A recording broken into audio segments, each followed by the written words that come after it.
waxaynu baraarujin lahay markaa laylatul qadriga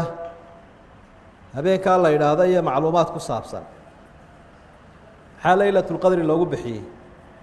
qur-aanka iyo xadiidku maxay ka yidhaahdeen maxay calaamado leedahay habeenkaas ama uu calaamado leeyahay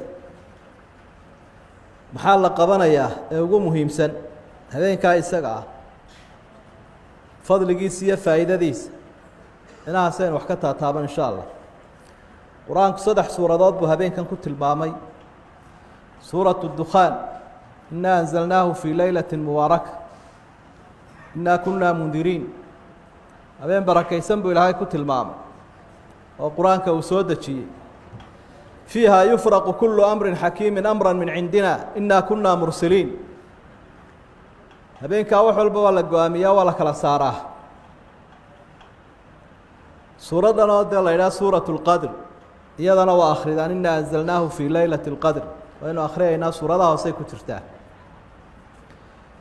way ku cad yihiin labadaasi habeenkaa iyo fadligiisa suuratu اlfajrina waa lagu fasiraa qeybtaa hore in wاlfajri waa layaalin cashr fajrigaan ku dhaartay baa ilaahay uhi waaga baryaya iyo habeenno 10 mufasiriinta qaar baa waxay qabaan inay yihiin 10ka dambe ee laylatul qadri uu ku jiro axaadiidta rasuulka salى اllahu عalيه waslم aad bay u badan yihiin qaar baynu ka sheegay xagga dambe in sha allah habeenkan maxaa laylatul qadri loogu bixiyey sababu tasmiya culimada qaar waxay leeyihin qadrigaas waa weynaan iyo sharaf waa habeen sharaf leh oo la soo dejiyey qur-aan sharaf badan oo loo soo dhiibay malagii ugu sharaf badnaa malaa'igta oo lagu soo dejiyey rasuulkii ugu mudnaa ee ugu sharaf badnaa rususha ilaahay oo la soo dejiyey bishii bilaha ugu sharaf badnayd oo loogu talagalay ummaddii ummadaha u sharaf badnayd intaasoo qadri waa daatu qadrin wadaatu qadrin wadaatu qadrin intaasaa isashay waxaa kaloo qadriga lagu fasiraadaa waa lagu fasirayaa qadrun bimacna alqadar qadarkii aynu rumayn jirnay kiibuu qadrigani u taagan yahay sida aayaddaa suuratu dukhaan ba ay tilmaamayso waa habeen ilaahay uu wax qadaro wixii uu qadaray buu malaa'igta soo gaadhsiiyey uhi fuliya kanaa dhalanaya kanaa dhimanaya roobkaa waktigaa la shubaya meeshaasaa lagu shubayaa waxalla wuxuu ilaahay qorsheeyo o dhan buu uhi fuliya oo la soo gaadhsiiyey iyaga qadrigu waxa uu noqdaayoo kale cidhiidhi waman qudira calayhi risqu qofka arsaaqadda lagu cidhiiye lagu yareeyey marka habeenkan jawigu waa cidhiidhi wuu buuxaa tanazalu lmalaa'ikatu waruux malaa'igtii aada u fara badan baa soo degaysa jawigu waa buuxaa malaa'igta ilaahayna aad bay u badan yihin habeenkan calaamaduhu leeyahay qaarkood calaamadaha waa muqaarin qaarkoodna calaamadaha waa mulaaxiq calaamadaha muqaarinka ah ee habeenkan la socda waxaa ka mid ah inuu jawigu yahay mid bilaa dabayl ahoo degan idaaa inay jirto iftiin haddii loo fiirsado ila malaa'ig ilaahay baa badane qofka laftiisu inuu degan yahay qalbigiisa iyo maskaxdiisa iyo jawigiisu cibaadadu inay dhadhan leedahay intaasoo dhan waa calaamadaha la dareemi karo calaamadaha mulaaxiqee ka dambeeya waxaa ka mid ah subaxdii inay qoraxdu soo baxda iyadoo aan shucaac lahayn oo saafiya habeenkan isaga ah fadaa'ilka uu leeyahay waxay kaaga muuqanayaan aayadaha iyo axaadiid aayaddaa hore waxay sheegtay inuu suuratu dukhaan waxay sheegaysaa inuu habeen barakaysan bishuna way barakaysantahy qur-aankuna waa barakaysan yahy maxaa barako soo ururay qofkii inuu barako doonaya halkanay ka bidhaamaysa barakadii halkan ay ku jirta kitaabun anzalnaahu ilayka mubaarak shahru ramadaan waa shahri bilow nebigu ku tilmaamay shahrun mubaarak bish habeenkanina waxa weeyaan waa habeen barakaysan inaa anzalnaahu fii laylati mubaaraka waxaa labaadoo suuraddaasi ay sheegtay inuu yahay habeen wax badan ilaahay uu kala saaro fiiha yufraqu kulu amrin xakiim qorshayaal badan baa jiro ilaahay subxaana wa tacaala aynu ka codsanayno inaynu ka baryayno sida wanaagsan inuu wax inoogu qadaro suuratu lqadrina waxay tilmaamaysaa ilaa 4 faa'iido iyo fadli oo ku jira suuraddan marka hore ilaahay kalaamkiisii buu keenay hadiyaddii iyo hibadii u weyneeda khalqiga la siiyey habeen kalaa la keenay fadliga labaad waxa weeye waa meesha cimriga lagu kala jiido dariiqo ilaahay uuna baray farsamo uuna baray weeyo markaynu doonayno cimrigeena inaynu ka faa'iideyno inaynu kala jiidno habeenkana aynu ku mitidayna de waxa uu ku tilmaamay khayru min 1000 shahr kun bilood inuu ka khayr badan yahay intaad nooshahay hadduu ilaahay 10 sano ku waafajiyo kugu beego adigaaba nuux kala ah nebi nuuxii ilaahay yidhi falabitha fiihim 1000 sanatin ilaa 50 caama iyo in kasii badan oo uu ka horreeyey uu ka dambeeyey waktigaa uu dacwadda waday dee nuuxun baabaad noqonaysa nuuxii ummadda hadduu ilaahay kuu sakhiro ku waafajiyo waxaa saddexaadoo fadliga ka mida inay malaa'ig imanayso tanazalu lmalaa'ikatu waruux malakul jibriil baa horkacaya waxaanaynu ku qanacsanay meel malag maraya oo khayr baa maraya meel shaydaan marayana balaayaa maraysa malaa'igtu waxay la socdaan ilaahay baa tilmaamay waa arrinta afraad waa nabadgelyo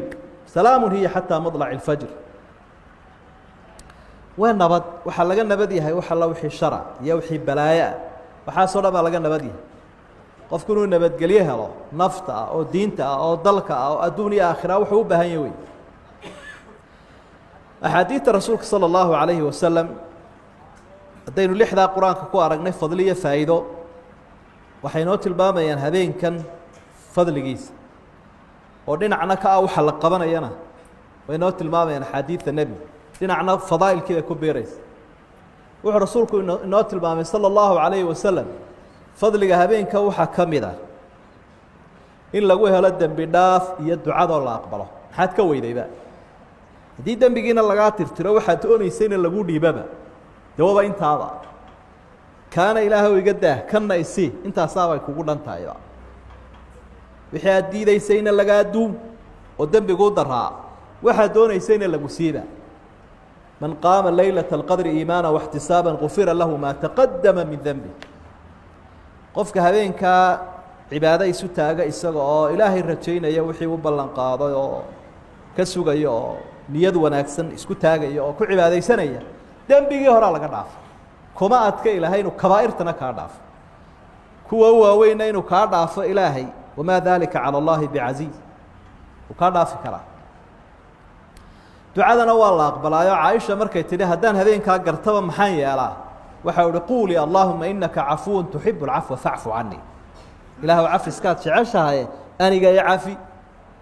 de waa lagu waa su-aashi codsigaasina waa la aqbalaya